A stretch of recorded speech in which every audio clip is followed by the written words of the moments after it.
Hello YouTube, I'm Who Gives a Shit, and we're gonna install a car radio today. Pretty much all videos that I've found, at least on YouTube, about installing car radios are just telling you, alright, take the old radio out, unplug the stuff in the back, and then plug it into the new one. But none of them tell you like how to actually do the wiring, so this is gonna tell you how to wire. What you're gonna need, the radio, you're gonna buy it in the box, you're gonna get this adapter, will come with it, some sort of male-ended adapter with, bare wires on the other end. The radio itself, this comes with a remote. It's going to be in a car, so I'm not going to install the remote. Instruction manual, and then this you're going to have to buy on your own. This is a female-ended car harness adapter, which you can buy on Amazon for like $5, Best Buy for 20, whatever. Then you need a crimper with crimp connectors, unless you really want to solder all these connections, which I don't think anyone does. So let's just go ahead and get started. Okay, so now it's a matter of pairing up the wires from the female harness to the wires on the male harness. And you're going to have to do this for at least 8 connections if you have 4 speakers, because each speaker has 2 terminals, 4 speakers, 4 times 2 is 8. So, you're going to start off, look at the female harness that you got. There are all these different colors wired in here, and there's a list, conveniently enough, on the back of what each means. So, look at the bottom one. It says left, rear, minus, meaning the rear speaker on the driver's side, and this is referring to the negative terminal. It's going to be green and black, so you're looking for a green wire with a black stripe. It's going to be this wire right here in the front. It's got a green mostly, and then there's a black stripe on it. Now that wire is going to correlate to a wire on this. To find out which wire, use your instruction manual, you open up, there will be a page somewhere in it, hopefully convenient, like written as well as this is. You're going to see, here's the map, so to speak, of what wire does what. So we look down here, we're going to look for, as we said, the rear left negative terminal. So we're going to look here, we're going to look for the rear, so that's going to be this bottom side. This is front, back, left, and right. So for the rear left negative terminal, that's going to be 11.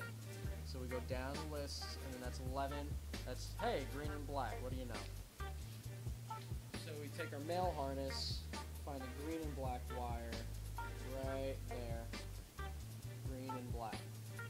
This wire is going to get spliced to the green and black wire right there. We're going to splice that end, this end, you're going to have to strip it, whatever you know. Not splice, sorry, crimp.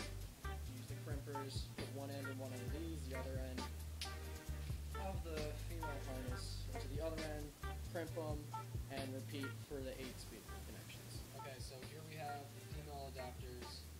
They aren't, together or anything. They're 2 separate connections because that's how Toyota wants to do it. We have the male end.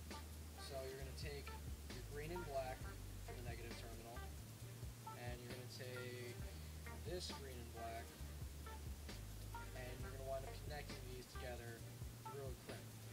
Go ahead, put that in, one end, again, so it doesn't go in any further.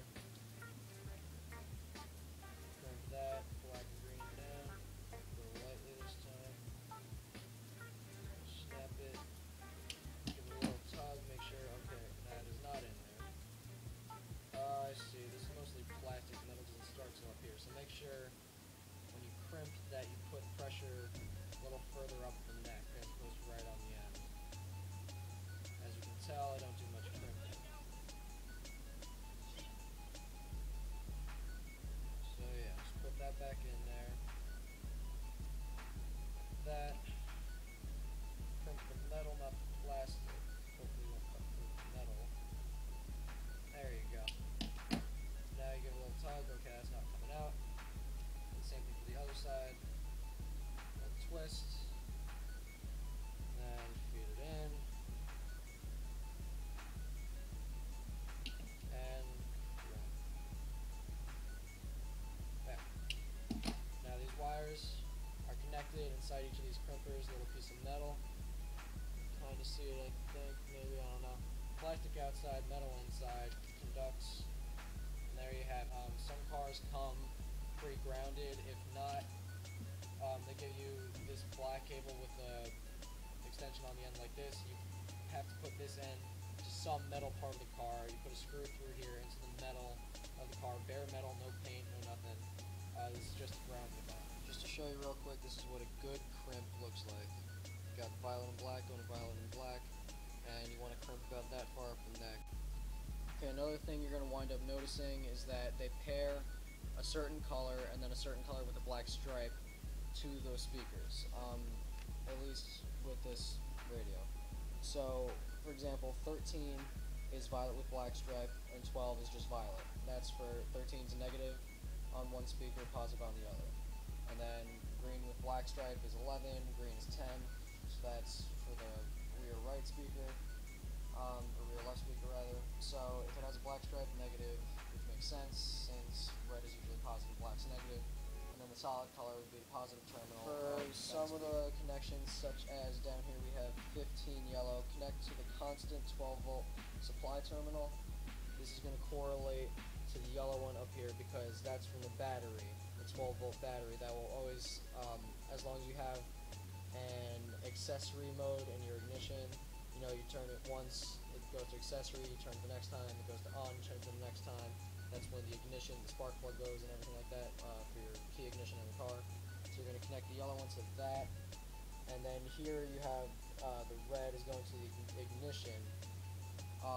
Here again, red connects to the control by the ignition.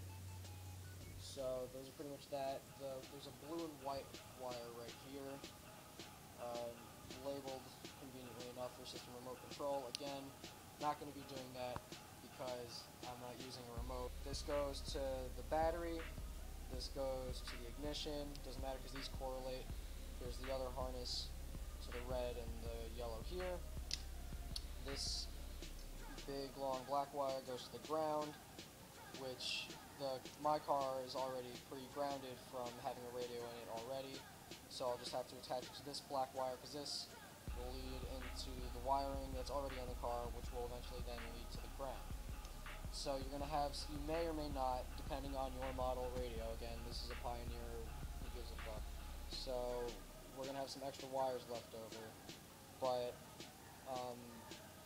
yeah, like as you can see, we're not using any orange at all, but there's orange in these harnesses. So once you have all the connections from your male harness wired, then that's when you know you're done. One last thing to note, as you can see, I clipped this off because the harness has a black wire for ground, so you can just run it through the ground, and there will already be a pre-grounded wire in the car. This is for if you're doing a first-time install where you don't have any wires already grounded to the car. When the male end has all been connected. In this case, there's 8 wires for the speakers, 2 live wires, 1 ground wire, and then another system control, for the remote that I'm not going to use. So other than the remote, everything else is wired. Okay, now once you have all your connections made, you may or may not have some extra wires. For example, I have these extra orange wires here because these are meant for dimming and illuminating, and my radio does not have that feature. So they will not be used, and to prevent short-circuiting, and wrap them with electrical tape to prevent contact between wires so you don't short-circuit your radio or worse, your car. And that's about it.